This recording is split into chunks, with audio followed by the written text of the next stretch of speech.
எல்லாரும் எப்படி இருக்கீங்க? நம்ம ஜிவிஎம் குரூப்ஸ் ஃப்ரெண்ட்ஸுக்காக இந்த வீடியோ கொடுக்குறேன்.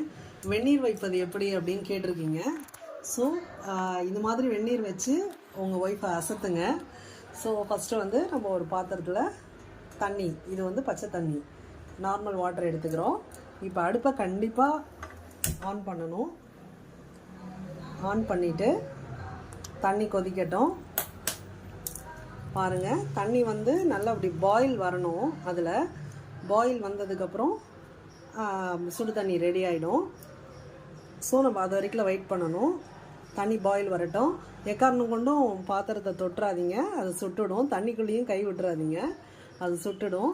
அதனால் தண்ணி கொதிக்கட்டும், நம்ம பார்க்கலாம். பாயில் ஆகிடுச்சு.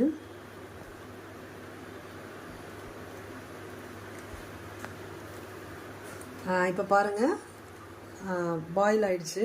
வாட்ரு பபிள்ஸ் வருது பாருங்கள். இப்போ தண்ணி கொதிச்சிருச்சு ஃப்ரெண்ட்ஸ். ஸோ இப்போ அடுப்பை நிறுத்திடுறோம். இது வந்து நீங்கள் என்ன பர்பஸ்ன்னு முதல்ல பார்க்கணும்.